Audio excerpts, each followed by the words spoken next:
Salut, donc ici on reprend notre cas gym. Donc la dernière fois ici on avait eu justement quelques petites entrevues, quelques rencontres avec le client et ainsi pour bien comprendre son domaine, bien comprendre de quoi il a besoin et j'ai envie de dire bien comprendre, j'ai envie de dire aussi le mental du client et dans quoi il s'inscrit, comment il pense. On a justement d'abord produit le glossaire qui liste les termes et expressions clés de son domaine et ainsi bien sûr pour mieux communiquer avec lui, cette fois comprendre vraiment le besoin ensemble parce qu'on est sur la table à produire un logiciel avec lui. On a justement produit le cas d'utilisation qui liste ainsi toutes les différentes fonctionnalités principales jusqu'à présent qu'on a compris que le système aurait à offrir.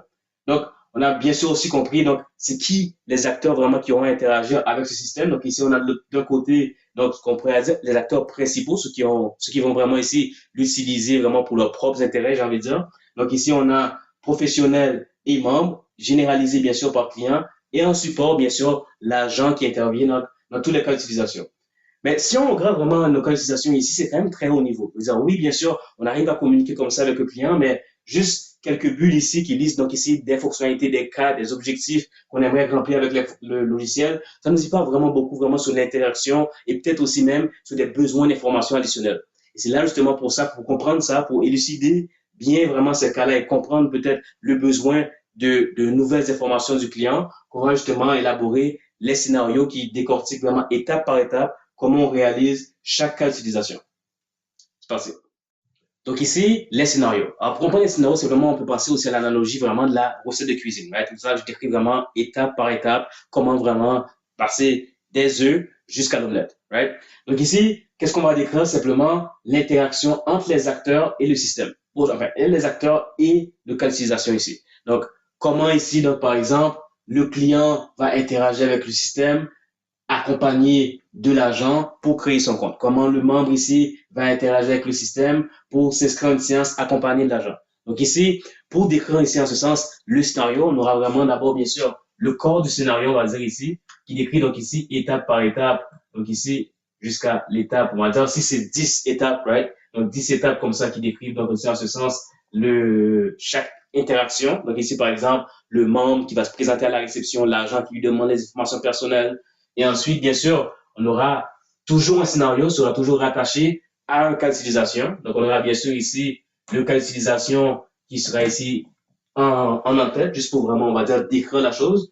Et bien sûr, ici, le cas d'utilisation, comme on l'a vu tout à l'heure, right? Voilà. Donc ici, c'est très générique quand même toujours. Right? Je veux dire ici, donc créer un compte. Mais on est dans quel contexte? C'est quoi vraiment ici qu'on cherche à faire? Oui, créer un compte, mais on peut, on va dire ici, plus contextuel, right? Juste pour personnaliser le truc un peu. Et donc ici, on aura bien sûr, donc ici, un but qui va nous ici donner plus de détails ici pour comprendre dans le contexte, par exemple, de Jim ici, c'est quoi vraiment créer un compte. Bon, ça va grosso modo être relativement la même chose vraiment que ça décrit ici, mais c'est important ici de contextualiser juste pour donner vraiment une impression ici de se mettre vraiment dans le scénario, right? Parce que le scénario ici, c'est un petit peu une exécution, c'est comme si on se met vraiment ici à rouler vraiment la séquence, rouler vraiment l'interaction. Donc, on contextualise ça avec le but.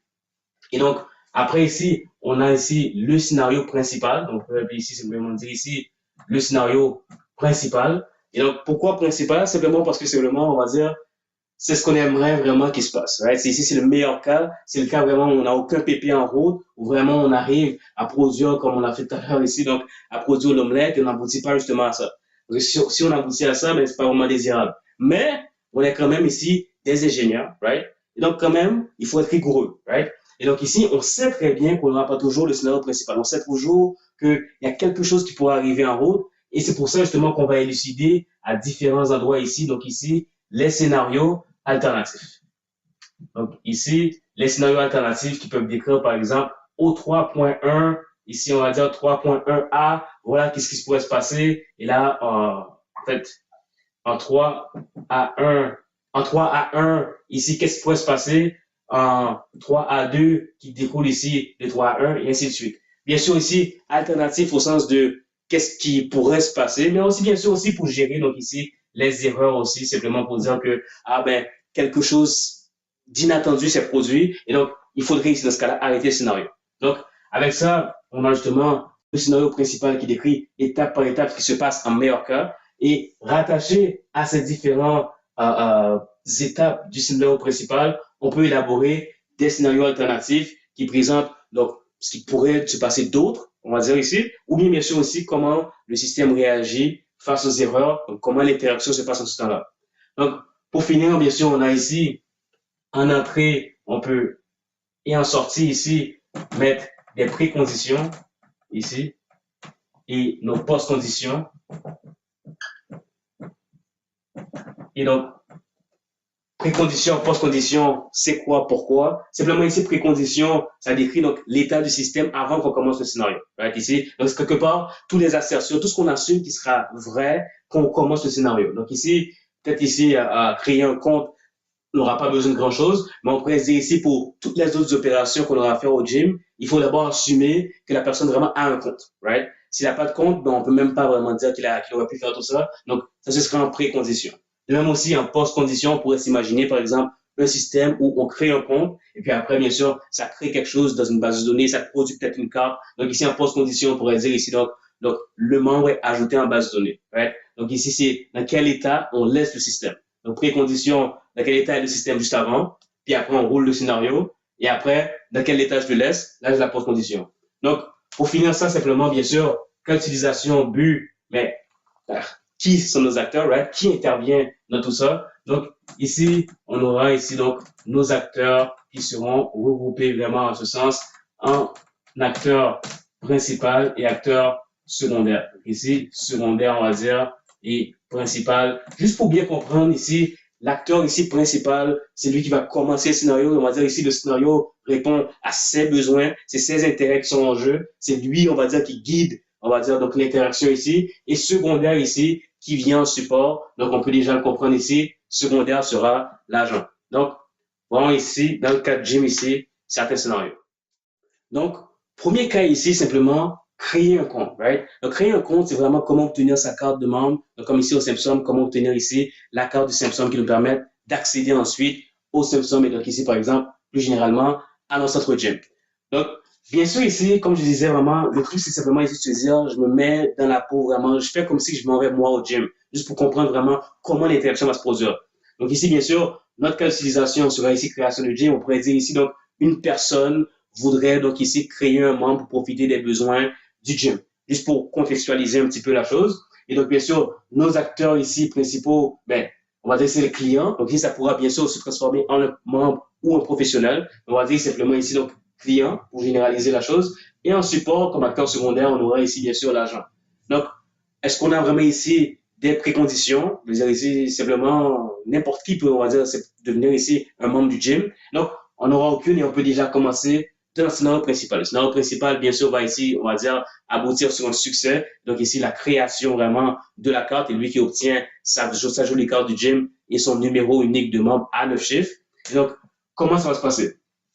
Est-ce que je peux juste vous dire simplement ici, j'arrive, je prends ma carte, et je prends mon numéro? Non. On sait ici qu'il y a l'agent. Donc, la première chose simplement, c'est de dire, je me rends ici à la réception. Donc ici, que je me rende à la réception, que l'agent ensuite, bien sûr, va m'accueillir, donc me demander ici, assumant bien sûr ici que je viens ici pour créer un compte. Et donc ici, l'agent va me demander, bien sûr, mes informations personnelles. Et là, j'arrive, justement, je lui donne mes informations personnelles. Là, il regarde tout ça, et voilà, hein, tout est en règle, on va dire. Admettons ici qu'il vérifie simplement que vraiment tu as 18 ans pour pouvoir t'inscrire au gym si c'est vraiment nécessaire. Donc, il vérifie tout ça. Il fait l'entrée dans le système. Et là, bien sûr, il y a l'entrée dans le système. Il y a donc une étape de vérification. Donc, le système ici valide les informations, donc vérifie les informations entrées par l'agent. Et donc, si tout est OK, si le système trouve aucun problème, donc ici, il affichera donc ici le numéro unique du membre. Et là, l'agent qui voit dans son système le numéro unique s'afficher à l'écran, là, il peut le communiquer au client qui obtient vraiment ici, donc on va dire, son laissez-passer. Donc là, il est bien content, il a son numéro unique et tout se passe bien. Maintenant, ça, c'est dans le scénario principal. Et on pourrait dire ici, en post-condition, on pourrait rajouter optionnellement ici le membre est créé en base de données. OK, ici, à ce niveau-là, c'est notre première itération, on peut vraiment ici s'en passer. Mais qu'est-ce qui pourrait se passer ici? Mais qu'on lui a donné ici, donc notre carte par exemple, admettons ici que j'aurais utilisé donc ma carte d'assurance maladie pour lui donner les informations qui me concernent pour qu'il puisse créer mon système, il regarde tout ça et peut-être que justement, il voit ici que, ah non, il y a un petit problème ici, ben, t'as pas l'âge vraiment pour t'inscrire au gym. Et donc, de là, vraiment, ça nous crée notre premier scénario alternatif. Donc, quand l'agent ici valide les informations personnelles, il se pourrait ici que on ne répond pas aux critères vraiment de sélection, bien on va dire, d'acceptation pour créer une carte et compte au gym. Et donc là, le scénario se termine automatiquement à ce niveau-là. Ce qui pourrait bien sûr se passer aussi, c'est, oui, d'accord, je rentre le système ici, donc l'agent rentre toutes les données dans le système, mais que le système ici fasse une validation, peut-être ici selon le format d'entrée de la date, selon ici tout un tas d'éléments comme ça, on va dire l'adresse ici a peut-être été mal écrite. Et donc ici, le système, bien sûr, va demander à l'agent de lui donner, de lui fournir ici les informations de nouveau, parce que vraiment ici, c'est erroné. Et donc, l'agent procède, bien sûr, à l'entrée de données ici, encore une fois. Et finalement, on va dire ici, après 2 ou 3 essais, peut-être, ici, il finit par les entrer comme il faut. Et on aboutit vraiment à notre numéro unique qui est donné au client ici, donc au membre ou au professionnel.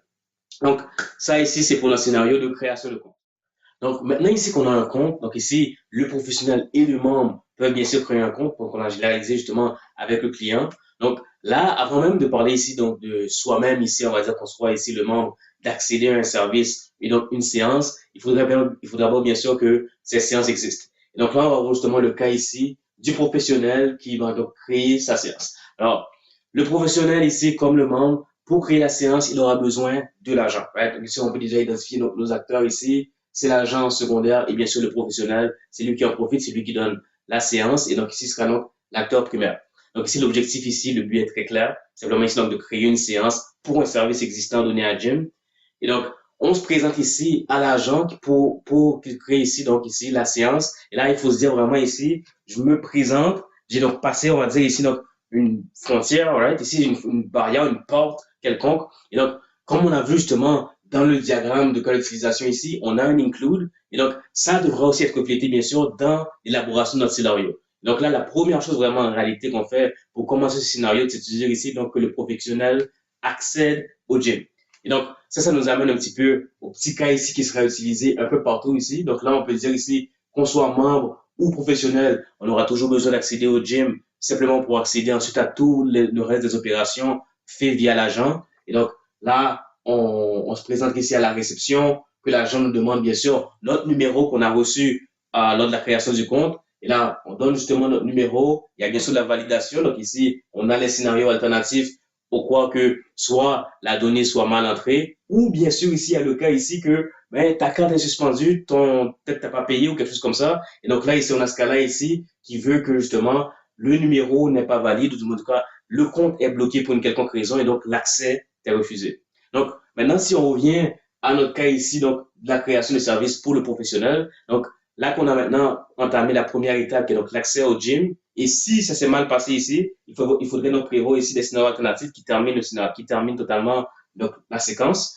Mais on va dire ici que ça se passe bien. Donc là, on est toujours dans le scénario principal. Et donc là, on peut continuer ici à ce que justement, il se présente à l'agent qui va lui demander donc ici quelle séance, quel service du moins ici qu'il voudrait créer les séances. Là, qu'il dise le service, là maintenant que l'agent va chercher le code de service. Alors là, je prends juste une petite pause parce que quand on élabore l'étape comme ça, on remarque quelque chose très net ici. L'agent cherche le code de service, mais où? Est-ce que c'est dans le système? Est-ce qu'il a peut-être ici un petit annuaire, ici un petit code, une petite fiche, right? Donc ça, c'est des questions ici vraiment qu'il va falloir demander ici au client d'où il sort le code de service, parce que ça, c'est pas suffisamment clair. On sait juste que l'agent est derrière son PC ou bien en tout cas derrière son poste, il cherche ici les éléments, mais où est-ce qu'il cherche le code de service? Comment il le trouve, le code de service? Donc ça, il va falloir élaborer ça.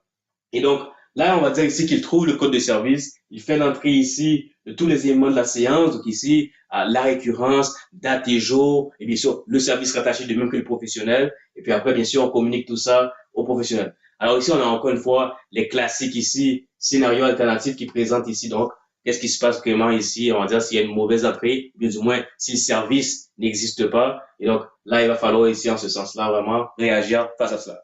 Donc, voilà ici donc pour la création des services et l'accès au gym. Donc maintenant qu'on a justement nos séances de créer, donc là maintenant les services maintenant peuvent être utilisés en ce sens par les membres. Donc là justement on retourne aux membres qui, bien sûr, pour toutes ces cas d'utilisation aussi, tout accès justement à tout ça, justement il aura donc besoin de présenter sa carte, son numéro unique et donc remplir ici le cas d'accès au gym.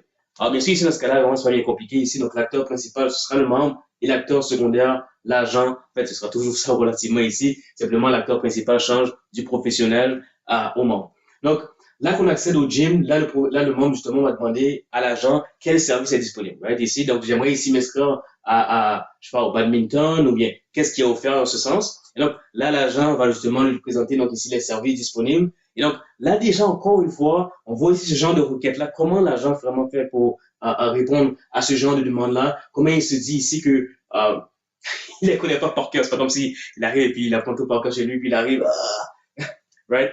Donc ici, là, l'agent recherche à travers probablement une forme de répertoire, quelque chose du genre. Les services ici donnés par le gym, il les présente aux membres, et là, le membre, lui, de savoir vraiment est-ce que oui ou non il veut faire ça. Donc là, on aura probablement ici, donc ici, un scénario alternatif qui dirait ici, donc, rien n'intéresse ici le membre. Peut-être qu'il va faire, il passe son tour, il attend vraiment que un autre service soit disponible. Peut-être qu'il n'y a pas encore de séance de disponible pour ce service-là. Et donc, admettons maintenant qu'il a trouvé quelque chose vraiment qui l'intéresse ici. Et donc, là, il déclare vraiment son intérêt pour le séance, pour le service. Et donc, s'inscrit à la séance, l'agent qui rend toutes ces informations-là. Et bien sûr, à toute forme d'entrée de données vient tout de suite la validation du système ici, qui bien sûr aura rattaché à celle-ci un scénario alternatif qui pourrait vraiment déterminer ici que, pas simplement ici en cas de typo, simplement par rapport aux paramètres de la séance, comme par exemple ici la capacité maximale d'une séance, que par exemple, je suis un coach ou bien je suis un professionnel, je me dis si je peux gérer peut-être 12 personnes, peut-être 12 membres, 24 membres, en tout cas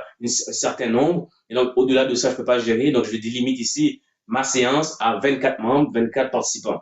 Et donc ici, si on est déjà à 24 et que je me présente, bien sûr, on va me dire ici, l'accès est refusé, il n'y a pas assez de place. Et donc, ça ici, ce serait ici donc un scénario alternatif à cette étape ici qui veut la validation des données entrées. Et donc, là, dans ce cas-là, bon, soit on annule, soit on essaie pour un autre service, bien sûr. Et si on continue ici, on dit justement aux membres ici donc que la séance a été bien confirmée par le système et voilà, tous les éléments qui seront requis ici, donc date de séance, quand est-ce qu'il va falloir se présenter et bien sûr, là, ce qui suit ce scénario-là, c'est bien sûr donc ici la confirmation de présence quelques jours après. J'imagine que c'est pas le même jour, bon, quoique peut-être qu'ici on pourrait faire le jour même. Donc, dernier scénario ici, confirmation de présence à la séance. Donc là, encore une fois, on répète ici l'accès au gym, la confirmation qui suit, bien sûr.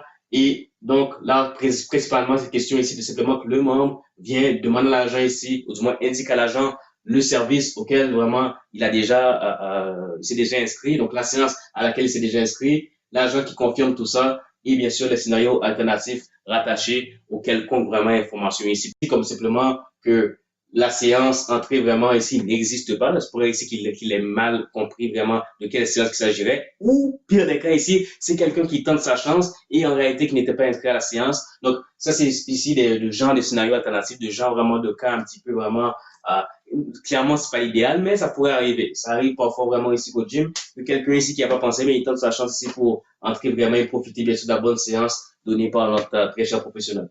Donc, ici, si on confirme la séance ici, donc, la séance est confirmée, on va dire, tu as tous les accès, tu t'es inscrit, tout ça. Et donc, là, on t'ouvre la porte justement pour que tu ailles justement profiter de ta séance. Donc, avec ça, on a vu justement tous les cas d'utilisation de la première itération et on a remarqué justement en élaborant ces scénarios-là, le besoin déjà, par exemple, de répertoire de service qu'il va falloir justement demander au client et qui nous amènera donc à notre deuxième itération.